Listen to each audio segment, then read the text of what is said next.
maka kuhancurkan negeri mereka dikarenakan ulah perbuatan mereka sendiri. Jadi Pak, negeri kita hancur bukan karena musim hujan. Negeri kita hancur bukan karena longsor. Negeri kita hancur bukan karena gempa. Negeri kita hancur karena dosa dan maksiat kita. Loh Ustaz, kok kita Ustaz? Saya kan gak berbuat maksiat Ustaz. Ya, ketika orang-orang yang baik, ketika orang-orang alim diam melihat kezaliman dan kemaksiatan. Ya. Orang-orang alim sibuk membahas Quran, membaca Quran, menghafal Quran, sibuk sholat tahajud, sibuk puasa Senin Kamis, sibuk haji dan umroh, tapi tidak tergeming melihat kemaksiatan yang merajalela. Hukum dikangkangi, hukum diinjak-injak, Al-Quran diinjak-injak, diabaikan. Kita tak peduli tentang hal itu.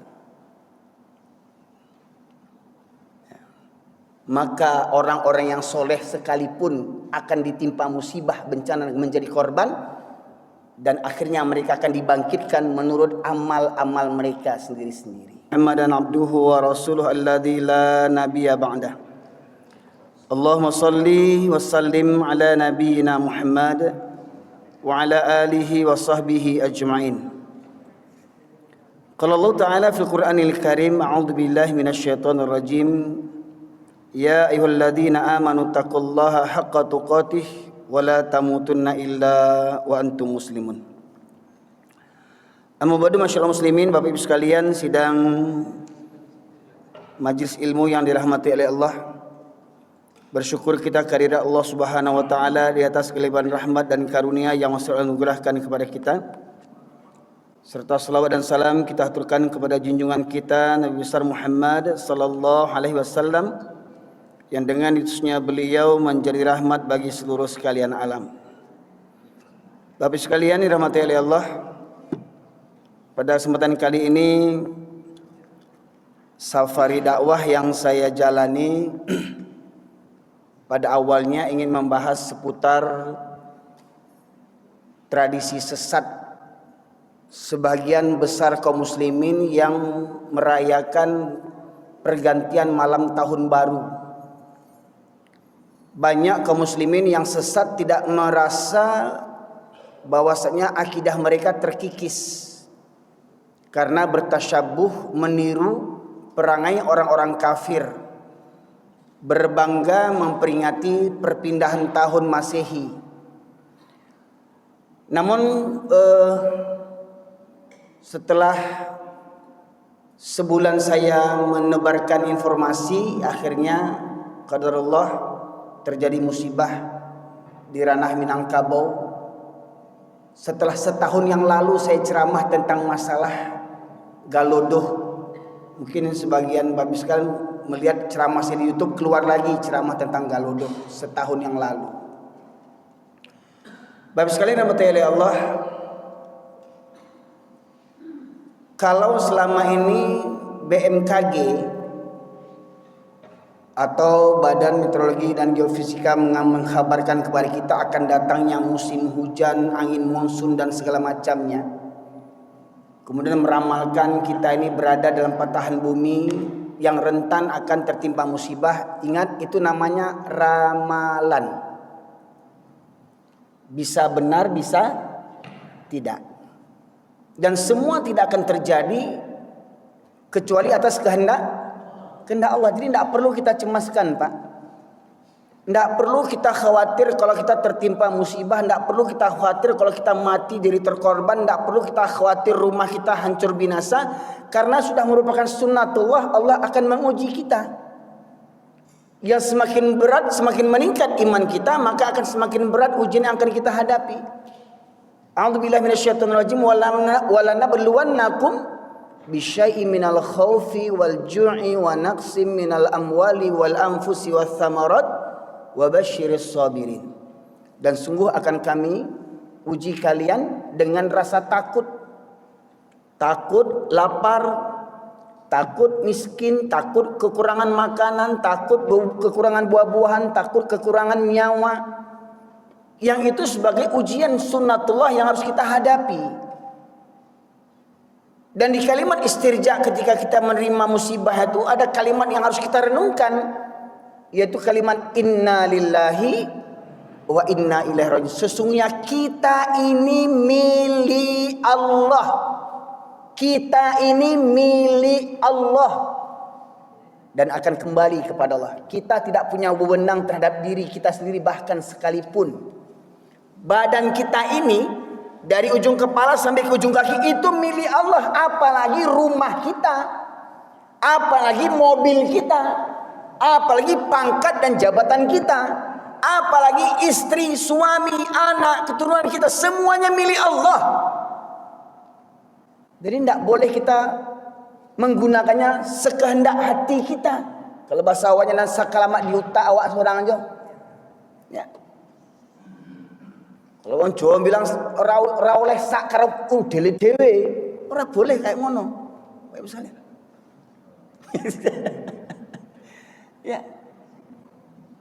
Kita ini milik Allah dan akan kembali kepada Allah. Jadi terserah apa kehendak Allah, tidak perlu kita protes, Bapak Ibu sekalian. Yang penting jalani skenarionya. Jalani skenario yang telah Allah atur dalam kehidupan kita, Bapak Ibu sekalian. Ya. Bapak Ibu sekalian, rahmati Allah. Dari musibah bencana, pertanyaannya, adakah kita mengambil pelajaran dari setiap musibah bencana yang berulang kali terjadi di negeri kita? Ya. Kalau orang kesehatan mengatakan mencegah itu lebih baik daripada mengobati. Kita hari ini hanya sekedar menanggulangi. Terjadi musibah, kita nangis. Terjadi musibah, kita gerasa gerusuk. Terjadi musibah, ada yang cari muka. Terjadi musibah, ya, ada yang kecewa, ada yang cari dana, ada yang cari bantuan, ada yang memperbaiki, ada yang menghibur. Tetapi kita tidak berupaya bagaimana supaya musibah itu tidak terjadi lagi.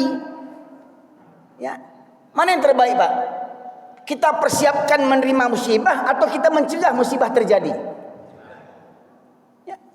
Jadi kalau mohon maaf Pak, kalau kata pepatah itu, keledai yang diumpamakan binatang yang paling goblok istilahnya, ya, itu saja keledai tidak mau masuk ke lubang yang sama untuk kedua kali. Itu keledai, Pak. Ya. Tetapi kita ini berkali-kali, ya, terjatuh di lubang yang sama dengan perbuatan kita yang berulang-ulang kali kita lakukan. Tak ada perubahan. Maka negeri kita ini tidak akan menjadi aman, nyaman, sentosa, terbebas dari bencana kalau kita tidak mau merubah diri kita sendiri. Ya. Sesungguhnya Allah tidak merubah suatu kaum sampai kaum itu merubah dirinya. Pertanyaannya, mau nggak kita berubah? Nah, menjadi yang lebih baik lagi. Bapak sekalian rahmatullahi Allah, satu ayat pembuka yang saya sampaikan dalam majelis ini yang menyebabkan terjadinya musibah bala bencana. Dari sekian banyak ayat, di pembuka ayat ini, di pembuka kajian ini saya paparkan surat Al-A'raf ayat yang ke-96. A'udzu billahi minasyaitonir rajim. Walau anna ahlal qura amanu wattaqau la fatahna alaihim barakatim minas samai wal ard walakin kadzabu fa akhadnahum bima kanu yaksibun. Dan kalau sekiranya penduduk negeri-negeri ini, Pak, kalimatnya negeri-negeri, jadi maknanya tidak bercerita satu negeri. Penduduk negeri-negeri, negeri mana saja. Dan di dunia ini banyak negeri. Ya, termasuk negeri Sumatera Barat, negeri Sumatera Utara, negeri Aceh Darussalam, negeri Jawa, negeri Indonesia, negeri Yaman, Turki dan segala macamnya. Jadi tidak berbicara kepada satu negeri saja. Kata Allah, kalau sekiranya penduduk negeri-negeri ini beriman dan bertakwa, maka akan kami bukakan pintu berkah dari langit dan bumi. Walakin kadzabu, tetapi penduduk negeri-negeri ini mendustakan ayat-ayat Allah. maka kuhancurkan negeri mereka dikarenakan ulah perbuatan mereka sendiri. Jadi Pak, negeri kita hancur bukan karena musim hujan. Negeri kita hancur bukan karena longsor. Negeri kita hancur bukan karena gempa. Negeri kita hancur karena dosa dan maksiat kita. Loh Ustaz, kok kita Ustaz? Saya kan gak berbuat maksiat Ustaz. Ya, ketika orang-orang yang baik, ketika orang-orang alim diam melihat kezaliman dan kemaksiatan. Ya. Orang-orang alim sibuk membahas Quran, membaca Quran, menghafal Quran, sibuk sholat tahajud, sibuk puasa Senin Kamis, sibuk haji dan umroh, tapi tidak tergeming melihat kemaksiatan yang merajalela. Hukum dikangkangi, hukum diinjak-injak, Al-Quran diinjak-injak, diabaikan. Kita tak peduli tentang hal itu. Maka orang-orang yang soleh sekalipun akan ditimpa musibah, bencana, menjadi korban, dan akhirnya mereka akan dibangkitkan menurut amal-amal mereka sendiri-sendiri. Orang soleh yang mati terkorban dibangkitkan dengan kesolehannya. Ahlu maksiat yang terkorban dibangkitkan dengan kemaksiatannya. Dan semuanya kita akan mempertanggungjawabkan perbuatan kita di hadapan Allah Subhanahu wa ta'ala. Jadi yang kita orang beriman Pak, menghadapi musibah ini tak perlu khawatir. Karena apa? Berarti Allah sayang sama kita, ingin menaikkan level kita menjadi iman yang lebih baik lagi ke depannya. Agar kita bertawakal, berpasrah diri kepada Allah. Sesungguhnya apa yang kita miliki di dunia ini milik Allah dan akan kembali kepada Allah. Ya. Maka tugas kita hanya pasrah, tawakal, bersabar. Dan muhasabah, introspeksi diri. Kenapa ini terjadi? Bapak sekalian materi Allah, dalam ayat yang pertama saya sampaikan tadi, surat Al-A'raf ayat 96, Allah menegaskan kalau sekiranya penduduk negeri-negeri beriman dan bertakwa. Kalau berbicara tentang iman, berbicara tentang tauhid, mengesahkan Allah, berbicara tentang akidah keyakinan kita, maka Rasulullah SAW bersabda, man qala la ilaha illallah yabtaghi bidzalika wajhallah, ya, sesungguhnya Allah innallaha harrama 'alan nar man qala la ilaha illallah yabtaghi bidzalika wajhallah. Sesungguhnya Allah mengharamkan untuk neraka kepada setiap orang yang mengucapkan la ilaha illallah ikhlas dari hatinya, dan dengan ucapan itu dia hanya mengharapkan balasan Allah semata. Ikhlas dia mengucapkan la ilaha illallah, haram untuk dia neraka, Pak. Mau enggak kita begitu, Pak? Atau kita mau biarlah masuk neraka sebentar, dicuci dulu, nanti kan masuk surga. Mau begitu enggak, Pak? Masuk neraka sebentar aja. Ya, sebentar itu berapa lama sebentar di akhirat? Ya. Jangankan sebentar masuk, mendengar saja sudah pingsan kita. Tapanca ke sungai awak mendengar bagaimana gemuruh neraka itu dahsyatnya Bapak Ibu sekalian. Namun orang yang mengucapkan la ilaha illallah ikhlas dari hatinya, maka Allah haramkan untuknya neraka. Pertanyaannya, benarkah kita sudah betul-betul beriman dan bertakwa kepada Allah? Benarkah kita hanya bertuhankan kepada Allah semata, tidak bertuhankan kepada yang lainnya? Maka Al-Quran inilah menjadi ukurannya, cerminan bagi diri kita. Termasuk yang mana kita. Pada kesempatan kali ini ingin saya kupas pula tentang orang Islam tetapi bertuhankan kepada banyak hal. Kalau dalam ucapannya mengucap la ilaha illallah, tapi prakteknya ternyata ada Tuhan yang lain selain daripada Allah. Yang pertama, yang menjadi banyak Tuhan bagi orang Islam yang kedoknya saja, ya. Dan memang faktanya begitu, hari ini banyak orang Islam yang hanya KTP-nya saja, ya. Yang pertama, ternyata banyak orang Islam masih bertuhankan kepada setan. Allah firmankan dalam surat Yasin, ya, ayat yang ketiga, ayat yang ke-60, A'udzubillahi minasyaitonirrajim. Alam a'had ilaikum ya bani Adam alla ta'budu syaitan innahu lakum aduwwum mubin. Bukankah aku telah mengingatkan kepada kalian, hai anak keturunan Adam, jangan kalian menyembah setan. Sesungguhnya setan itu musuh yang nyata bagi kalian. Pertanyaannya, adakah orang Islam yang menyembah setan? Bahkan adakah orang yang sholat menyembah setan? Kenapa ada firman Allah, fawailul lil musallin, celakalah bagi orang yang sholat. Ada orang yang sholat tapi celaka. Bagaimana mungkin sholat kok celaka? Tapi katanya sholat supaya dapat surga, supaya Allah sayang sama kita. Tetapi ketika kita sholat, kenapa kok masuk neraka juga lagi? Ya, yang sholat yang celaka ini yang bagaimana? Alladzina hum an sholatihim sahun, yang mereka lalai daripada sholatnya. Hari Jumat sholat, hari Sabtu tidak. Apa maksudnya Pak Ibu sekalian? Ya. Coba di depan ini ada pasar malam ya Pak Ibu sekalian ya. Pasar kaget. Ya. Coba survei. Yang meramaikan pasar kaget itu KTP-nya apa agamanya? Coba survei juga lagi. Berapa yang sholat di pasar kaget itu?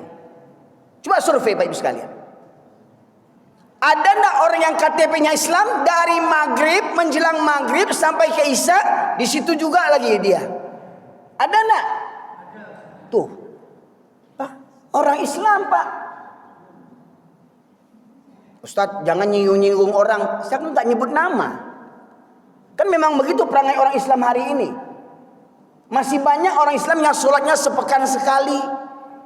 Masih banyak orang Islam yang sholatnya kapan maunya saja. Ya. Ini, Bapak Ibu sekalian. Karena pesta pernikahan tinggal sholat. Karena rapat tinggal sholat. Ya. Karena olahraga, ya dulu di Sumatera Barat ada namanya Tour de Singkara. Lomba sepeda, ya keliling Sumatera Barat. Ya. Masya Allah. Itu 1 jam sebelum pesertanya lewat, pembalap-pembalap itu, ya guru-guru, murid-murid sudah menunggu di tepian jalan untuk mengibarkan bendera. Oh, jalan ke masjid ditutup. Bayangkan, jalan ke masjid ditutup. Orangnya sejam lagi baru datang. Bayangkan.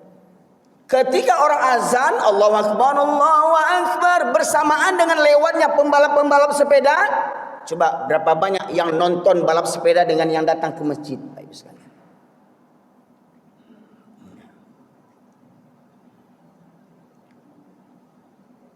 Nonton bola, berapa banyak orang Islam hobi nonton bola. Ya. Tetapi berapa banyak di antara peserta penonton bola itu yang sholat, Bapak Ibu sekalian. Ya. Ya. Ternyata hari ini banyak orang Islam yang masih bertuhankan kepada setan. Ya. Termasuk para pejabat yang tak punya rasa takut kepada Allah ketika disumpah dengan Al-Quran di atas kepalanya. Bersumpah demi Tuhan, bersumpah demi Allah, akan melaksanakan amanah, akan menjagakan keadilan, bersumpah demi Allah. Tetapi mereka injak-injak sumpah mereka, seakan-akan nanti di akhirat mereka akan ditanya oleh Allah Subhanahu wa taala.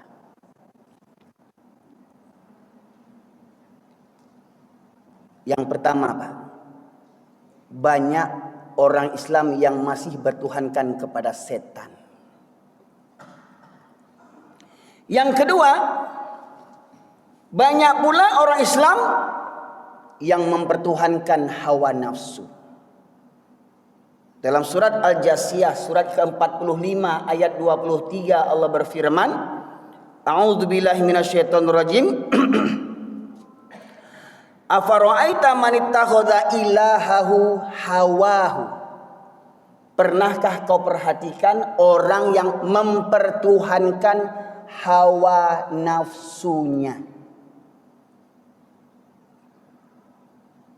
Allah menetapkan A, tetapi hawa nafsunya ingin B. Mohon maaf nih Pak ya, alhamdulillah saya Akan yakin ketika saya sampaikan ini mungkin tidak ada di antara bapak-bapak yang menentang pendapat saya. Contoh Pak, rokok itu merusak kesehatan atau tidak? Merokok itu baik atau buruk? Merokok itu sunnah atau makruh?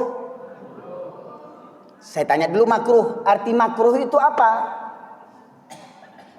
Banyak ustadz-ustadz nih ahlu hisab, ya. Oh merokok itu kan makruh. Sekarang tanya ustadz, makruh itu artinya apa ustadz? Coba Pak, makruh itu artinya apa Pak? Secara bahasa. Yang dibenci. Makruh itu perkara yang dibenci. Asal kata dari karoha yakrohu makruhun, perkara yang dibenci. Bagaimana mungkin ada ustadz ceramah mengerjakan yang dibenci oleh Allah dan Rasul? Dia ceramah, menyampaikan ayat, dia jadi imam, tetapi mengerjakan perkara yang dibenci Allah dan Rasulnya. Waku rapantes. Makanya di Arab Saudi Timur Tengah sana Pak, kalau ada imam perokok, ndak laku imam perokok. Ke laut aja. Kalau ditanya Pak, secara akal saja jawab, rokok itu memberi manfaat atau memberi kemudaratan? Oh saya kalau nggak merokok, nggak keluar inspirasi saya. Kalau gitu kita usulkan supaya nanti anak-anak peserta ujian Eptanas akhir tahun, belum namanya Eptanas ya, sekarang apa namanya? Anak kelas 6 SD, kelas 3 SMP, kelas SMA 3 SMA, nanti ketika mereka ujian, selain mereka memegang pena, kasih rokok sebatang dulu.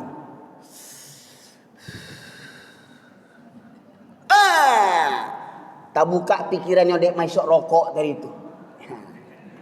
Kita usulkan Pak kepada Menteri Pendidikan dan Kebudayaan agar setiap anak-anak SD yang ikut ujian dikasih sebatang rokok supaya cerdas semuanya.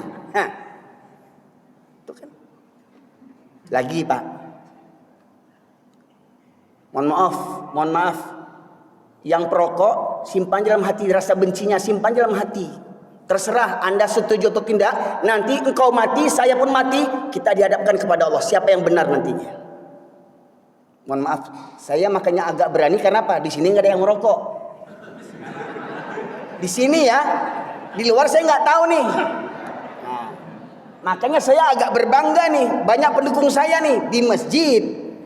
Ya, entah kalau di luar ya. Tapi situ kayaknya nampak puntung rokok di asbak belakang itu apa itu. Ya. Biasanya Pak, yang sering dibawa orang ke WC itu apa Pak? WC laki-laki Pak, permen karet, kue bolu, pisang goreng, atau apa? Bakwan. Yang sering dibawa ke WC apa sama pria laki-laki di WC-nya? Kenapa? Karena sama najisnya. Yang dibuang najis, yang dihisap najis. Ya sudah, cocoklah klop tempatnya itu. Ya. Padahal dasarnya Pak, orang yang perokok itu Pak, akalnya sudah hilang, akal sehatnya hilang Pak. Orang yang perokok itu siapapun dia, akal sehatnya hilang.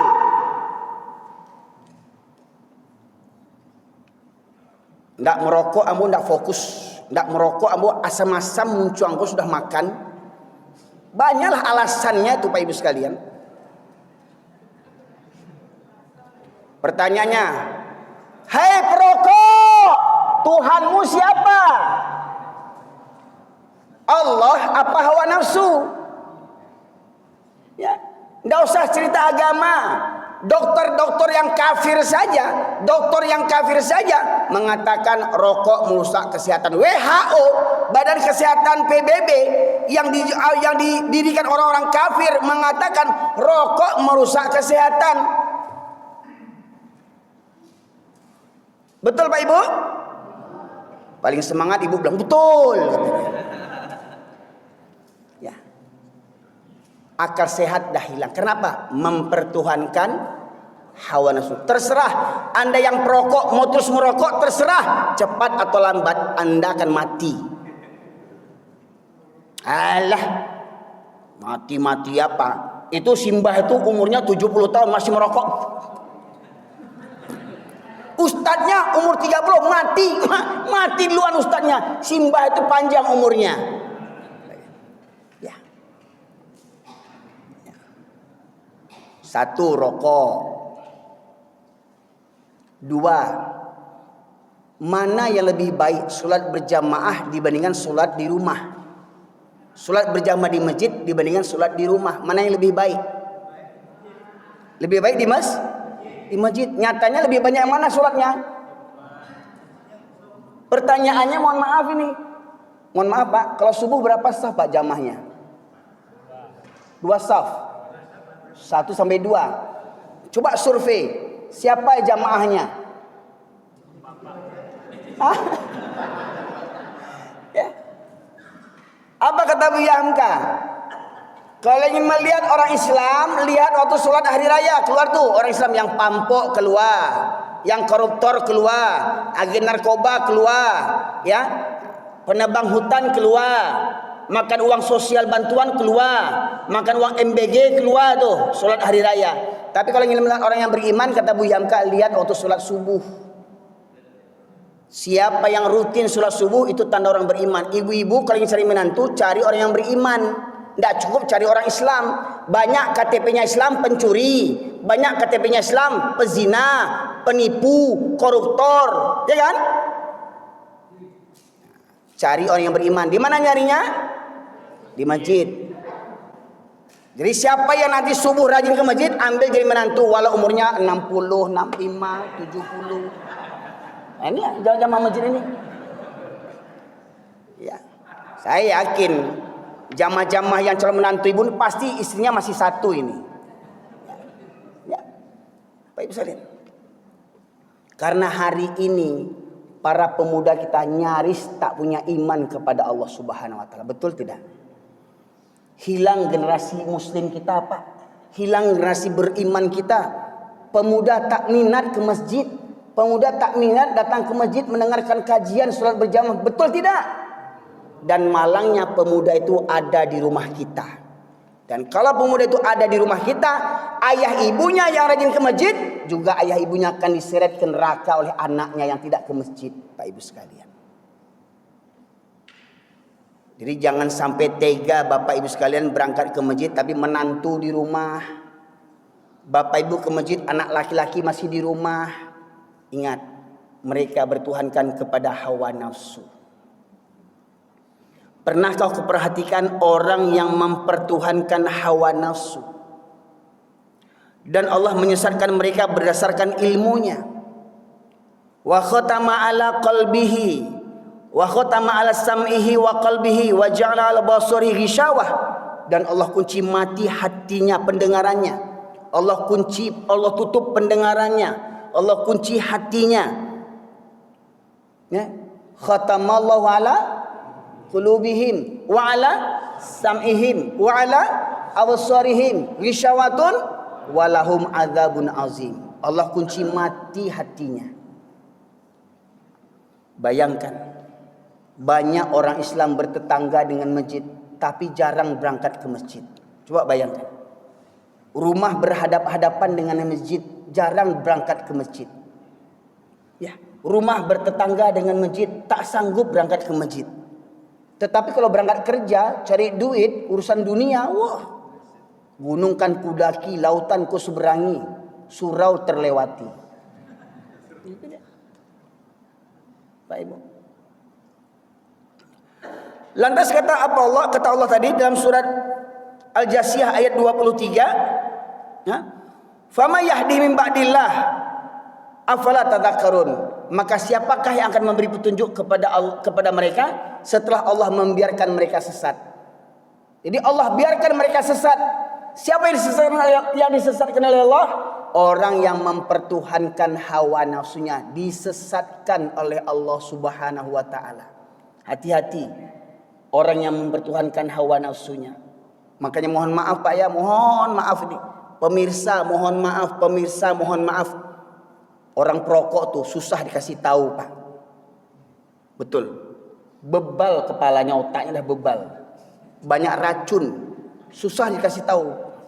Dia akan cari dalih untuk pembelaan nafsunya Pak. Mohon maaf, yang marah silahkan aja.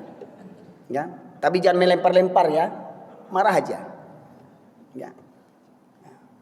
Kenapa? Otaknya udah banyak racun. Tidak punya kerjaan.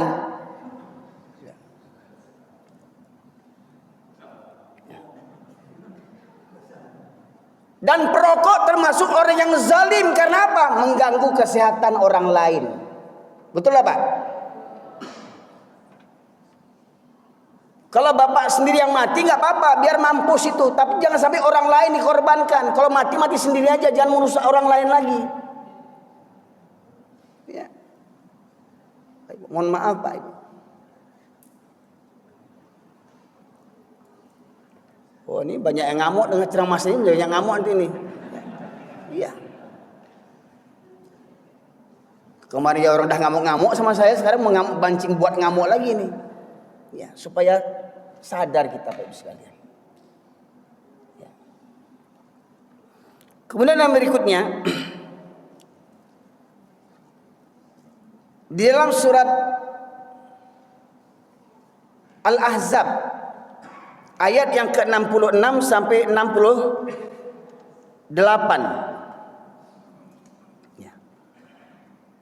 Yauma tuqallabu wujuhum finnar yaquluna ya laitana ata'na Allah wa ata'na rasula.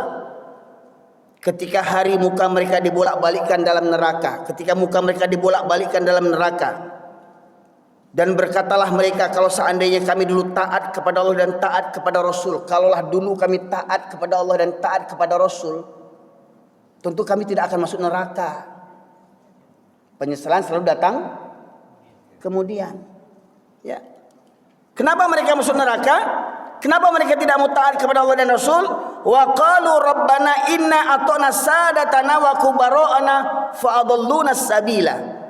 Wahai Tuhan kami telah mentaati pemimpin-pemimpin kami dan pembesar tokoh masyarakat kami, maka mereka menyesatkan kami dari jalan yang benar. Membabi buta taat kepada pemimpin. Wajib taat pemimpin. Pemimpin yang bagaimana wajib taati? Gunakan otak. Ya ayyuhalladzina amanu atiiullah. Wahai orang yang beriman, taatlah kepada Allah. Sepakat? Wa atiur rasul, dan taatlah kepada Rasul. Sepakat? Wa ulil amri minkum, dan pemimpin di antara kalian. Di depan kata pemimpin ada enggak perintah taatnya? Wa atiu ulil amri minkum, ada enggak? Ada enggak Pak Ibu? Simak lagi ya. Surat apa itu? Surat An-Nisa ayat 59. Ya ayyuhalladzina amanu atiiullah wa atiur rasul wa ulil amri minkum. Ada enggak perintah atiunya di depan? Maknanya apa? Kita wajib taat kepada pemimpin selagi pemimpin taat kepada Allah dan Rasul. Wajib kita taat. Betul? Kalau pemimpinnya taat kepada Allah, taat pada Rasul, wajib kita taat. Tapi kalau pemimpinnya durhaka kepada Allah dan Rasul, maka kita berlepas diri dari pemimpin yang zalim dan ingkar kepada Allah Subhanahu wa taala. Supaya apa? Supaya azab yang Allah timpakan kepada mereka tidak menimpa diri kita, Bapak Ibu sekalian. Kenapa? Karena kita diam membiarkan pemimpin-pemimpin yang zalim.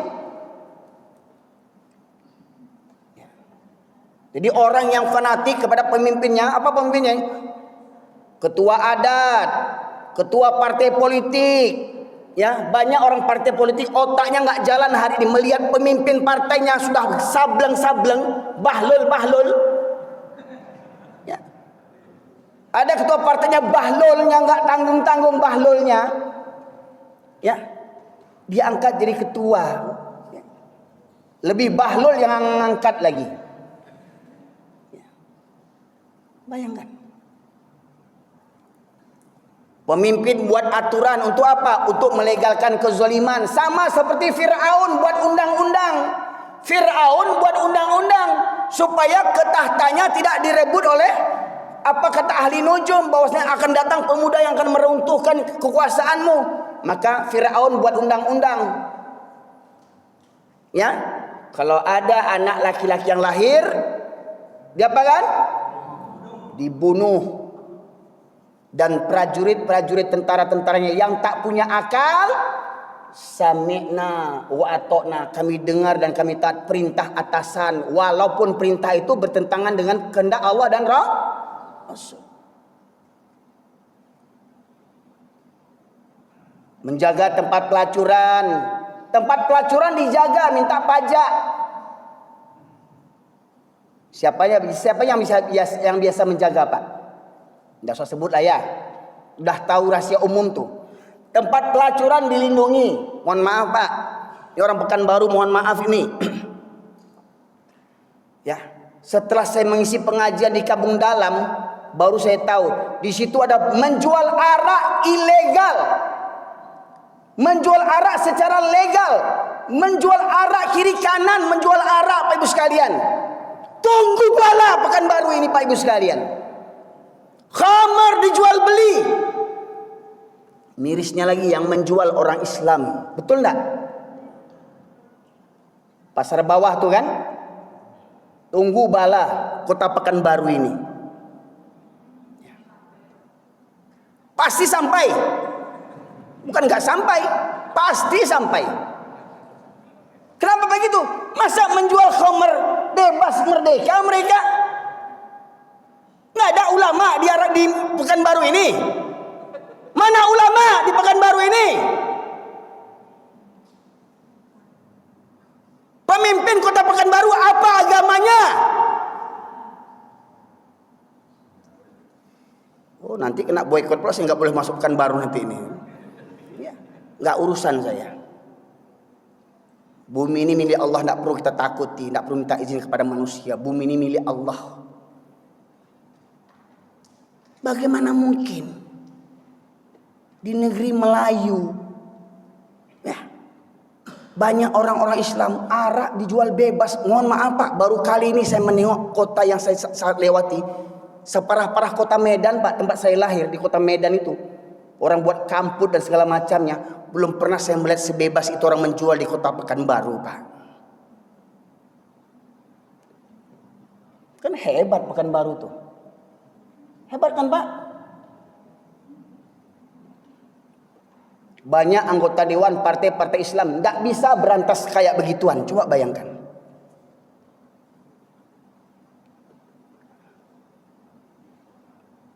Jangan kita merasa aman Pak. Ya, Bapak rajin ke masjid, ngundang ustadz, dengar ceramah, minum khamar nggak bisa juga. Masya Allah, nggak bisa juga diberantas tuh minuman khamar tuh, menjual belinya. Kita akan diazab Allah semua Pak Ibu sekalian. Saya berani, saya cuma ngomong aja Pak. Ya karena kata Rasulullah kan begitu. Kalau kamu melihat kemungkaran, kalau berani rubah dengan tangan. Obrak-abrik kalau berani. Kalau siap dikeroyok, kau benjol-benjol muka kau obrak-abrik. Kalau nggak berani dengan tangan, dengan kekuatan, rubah dengan lisan. Saya baru cuma dengan lisan bisa Pak. Karena saya tak punya kuasa. Saya tak punya kuasa, saya tak punya pengawal pribadi, saya tak punya tentara untuk mengawal saya. Saya tidak punya pasukan, saya tidak punya anak buah, saya tak punya bawahan. Tapi kalau melihat begitu kita diam saja, bicara nggak berani, memberantas nggak berani dengan kekuasaan, dengan kekuatan kita hanya berani diam saja. Hati-hati Pak, itu tanda lemahnya iman kita. Itu tanda lemahnya iman kita. Ketika kemaksiatan merajalela, kita hanya bisa diam, tak bisa berbicara apa-apa. Itu menunjukkan betapa lemahnya iman kita. Jadi Pak, khamar itu halal atau haram? Kenapa boleh dijual bebas? Oh, alasannya itu untuk orang-orang kafir. Ya. Sama dengan di Malaysia, Pak. Ketika saya di Malaysia tuh tempat jual-jual judi itu, toto-toto itu legal di Malaysia, Pak. Ditulis di depan tuh, judi adalah haram bagi umat Islam. Nah, mananya Pak, supaya orang Islam nggak beli. Yang beli orang Islam kebanyakan malahan. Ya. Sedangkan nggak dijual legal aja orang cari-cari, apalagi dijual legal. Kan begitu, Pak? Ya. Ya. Maka kata penutup pada kesempatan kali ini Pak Ibu sekali, karena memang jadwal safari dakwah saya sampai tanggal 1 Januari ini nih. Ini kalau saya keluarkan materi semua ya habis materi saya. Ya. Kata terakhir Pak, yang kita hari ini masih aman-aman saja. Ketika kemaksiatan merajalela, ketika para penguasa membuat aturan undang-undang untuk melegalkan kezoliman mereka. Oh, mereka bilang negara kita negara hukum, tapi hukum menurut kepala otak sendiri-sendiri kelompok masing-masing aja, Pak. Hukum mereka buat untuk apa? Untuk melegalkan kezoliman mereka, melegalkan kecurangan mereka, melegalkan kebohongan mereka. Mereka buat undang-undang tak ubahnya seperti Firaun. Maka kata Allah, A'udzubillahi minasyaitonir rajim. Falamma nasu ma dzukiru bih fatahna alaihim abwaba kulli syai' hatta idza farihu bima utu akhadnahum baghtatan wa hum mublisun. Maka ketika mereka melupakan peringatanku, ketika mereka melupakan ayat-ayatku, ketika mereka melupakan perintah dan laranganku, mereka mengerjakan laranganku, meninggalkan perintahku, maka aku bukakan semua pintu-pintu kesenangan, Pak. Tidak langsung Allah azab, Pak. Allah buka semua pintu-pintu kesenangan. Hingga ketika kalian berbangga dengan kesenangan itu, maka aku cabut nikmat itu secara tiba-tiba hingga kalian terdiam berputus asa, kata Allah. Jadi mohon maaf, musibah terjadi di Sumatera Barat, musibah terjadi di Sumatera Utara, musibah terjadi di Aceh, bukan berarti mereka semua pelaku maksiat, Pak. Betul? Sepakat kita? Ingat, orang yang mati hanyut, orang yang mati tertimbun di mata Allah, nilai mereka sama dengan mati syahid, Pak. Tetapi mati syahid mereka bergantung amal mereka selama hidup. Ya. Kalau sedang main judi, dihimpa, dibawa banjir, mati syahid, enak kali dia. Ya kan? Sedang main judi dibawa banjir, mati syahid. Enak kali. Kalau begitu mendingan kita ikut-ikut juga gabung situ sekalian. Ngapain kita ngaji-ngaji? Kita ngaji pun mati belum tentu mati syahid. Ya kan? Ini masyaallah muslimin. Jadi di antara sebab terjadinya musibah, bahkan banyak kita orang Islam tak lagi bertuhankan kepada Allah Subhanahu wa taala. Pengakuan Tuhan kepada Allah hanya sebatas di lisan saja. Ya, tidak dimantapkan dalam hati dan tidak terbukti dalam amal perbuatan. Kalau memang kita beriman kepada Allah, maka bagaimanapun kendala yang kita hadapi, selaku orang yang beriman takkan pernah tinggal dia sholat walau sekalipun. Betul Pak Ibu? Ya, orang sakit saja wajib sholat kan Pak? Tidak boleh berwudu bisa dengan tayamum. Tidak sanggup berdiri boleh duduk, tidak sanggup duduk boleh berbaring. Berbaring tidak bisa mengangkat tangan boleh dengan isyarat. Apa alasan lagi mau meninggalkan sholat? Coba mohon maaf nih, sekali lagi mohon maaf ini. Berapa banyak supir-supir travel, supir-supir bis yang tak sholat, betul enggak? Mereka orang Islam. Nah ini renungan bagi kita bersama. Jadi saya menyampaikan kajian bukan ingin cari viral Pak. Saya menyampaikan ini karena apa? Rasa gelisah dan khawatir saya melihat kondisi kita hari ini. Ya, begitu santainya kita melihat kemaksiatan merajalela. Saya khawatir kita semua nanti akan ditimpa musibah oleh Allah Subhanahu wa taala. Ya, maka daripada itu mari bersihkan hati kita bersama kita dalam barisan satu shaf kaum muslimin, saling mengupayakan beramar ma'ruf nahi mungkar. Dengan cara apa? Dengan cara mari kita makmurkan masjid-masjid kita. Dan tolong tolong Pak, bawa anak-anak kita Pak, bawa menantu-menantu kita Pak, Bapak pengurus, Bapak jamaah, tolong fikirkan bagaimana supaya para pemuda cinta ke masjid. Pak, buka YouTube Pak, buka YouTube, Masjid Sejuta Pemuda. Pernah dengar Pak? Di Sukabumi, Masjid Sejuta Pemuda. Masjid Pemuda Indonesia di Surabaya, Masjid Jogokarian pengasas awalnya, Masjid Kapal Munzalan Pak. Ya, subuh pagi dikasih sarapan, zuhur kasih makan siang, malam kasih makan malam. Konsep masjidnya 3M, bukan 3 miliar Pak. Makan. Karena apa? Yang namanya makan pasti orang rame Pak, betul enggak? Ya, lunakkan hati mereka dengan kasih makan dulu Pak, daripada orang-orang kafir yang kasih makan. Ya, daripada bantuan-bantuan BLT yang ngasih makan, ya, MBG nggak jelas semacamnya, mendingan di masjid diadakan supaya ramai jamaah Pak. Baik, demikian saja Pak kiranya. Semoga kita bisa bertemu kembali dalam lain kesempatan. Ya, insya Allah saya masih berada di Pekanbaru sampai tanggal 1 Januari Pak. Ya, semoga kiranya Bapak Ibu sekalian senantiasa diberikan keistiqomahan oleh Allah Subhanahu wa taala. Semoga kiranya Allah mengampunkan dosa-dosa kita di masa yang telah berlalu dan menjauhkan kita daripada dosa di masa yang akan datang. Dan semoga kiranya keluarga kita Allah anugerahkan keluarga yang sakinah, mawaddah, warahmah. Allah anugerahkan kepada kita pasangan hidup istri dan suami yang soleh dan solehah, anak keturunan yang soleh dan solehah. Semoga kiranya di dunia kita berhimpun dalam satu keluarga, di surga kita berkumpul pula dalam satu keluarga di surganya Allah Subhanahu wa taala. Subhanakallahumma bihamdika asyhadu an la ilaha illa anta astaghfiruka wa atubu ilaik. Alhamdulillahirabbil alamin. Assalamualaikum warahmatullahi wabarakatuh.